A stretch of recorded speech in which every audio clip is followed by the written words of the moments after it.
पुणे में हुए सड़क हादसे में हुई मौत मामले में बड़ा अपडेट सामने आया है।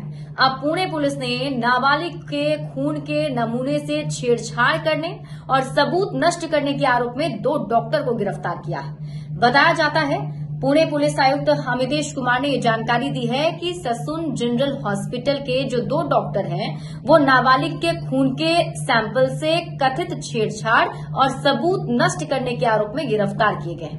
गिरफ्तार लोगों में अस्पताल के फॉरेंसिक विभाग के प्रमुख भी शामिल हैं और गिरफ्तार किए गए लोगों की जो पहचान है वो डॉक्टर अजय तावरे और श्री हरि हरनोर के रूप में हुई है। मतलब अजय तावरे और श्री हरि हरनोर ये 2 डॉक्टर हैं जो सैंपल से छेड़छाड़ कर रहे थे। फिलहाल क्राइम ब्रांच इस मामले की जांच कर रही है और अधिकारी ने बताया है कि 19 मई को सुबह करीब 11 बजे ससून जनरल अस्पताल में खून का जो नमूना था वो अस्पताल के कूड़ेदान में फेंक दिया गया और फिर दूसरे व्यक्ति के खून का सैंपल लिया गया और फॉरेंसिक लैब में भेजा गया।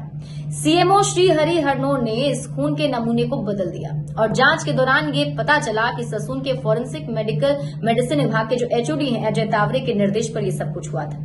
आपको बता दें कि इससे पहले शनिवार को नाबालिग के जो दादा हैं उसे गिरफ्तार किया गया था क्योंकि वो ड्राइवर को अपहरण करने, धमकी देने और अपराध कबूल करने के लिए मजबूर कर रहे थे और इस आरोप में उसके दादा को गिरफ्तार किया गया है। वहीं इस पूरे मामले में 2 अधिकारियों को अब तक निलंबित कर दिया गया है और आपको बता दें कि जो ड्राइवर है उस ड्राइवर ने अपनी बात बताई है और उसने इसमें बताया है कि इस तरीके से उसे मजबूर किया गया। 2 दिन तक ड्राइवर को कैद करके रखा गया था घर के अंदर और फोर्सफुली उसे ये दबाव बनाया जा रहा था कि वो पुलिस के सामने जाए और अपना ये बात कबूल करे कि गाड़ी वो चला रहा था। इस एवज में उसे पैसे देने की बात भी कही जा रही थी। हालांकि पुलिस की टीम पूरी बारीकी से इस मामले पर जांच पड़ताल कर रही है, एक-एक कदम फूंक फूंक कर चल रही है। और इसी बीच हम उन लोगों को ये खबर एक बार फिर से बता दें जो नहीं जानते कि पूरा मामला क्या है। दरअसल पुणे में 18-19 मई की दरमियानी रात को करीब 3 करोड़ रुपए की पोर्श कार को तेज गति से दौड़ाने के चक्कर में 17 साल के लड़के ने एक बाइक को टक्कर मार दी थी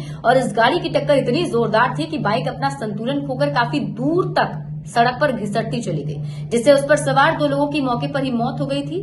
मौके पर मौजूद लोगों ने हादसे की सूचना पुलिस को दी, जिसके बाद आरोपी नाबालिग को गिरफ्तार किया गया और इस घटना के 14 घंटे बाद ही आरोपी नाबालिग को कोर्ट से कुछ शर्तों के साथ जमानत मिल गई थी। कोर्ट ने उसे 15 दिनों तक ट्रैफिक पुलिस के साथ काम करने और सड़क दुर्घटनाओं के प्रभाव समाधान पर 300 शब्दों का निबंध लिखने का निर्देश दिया था।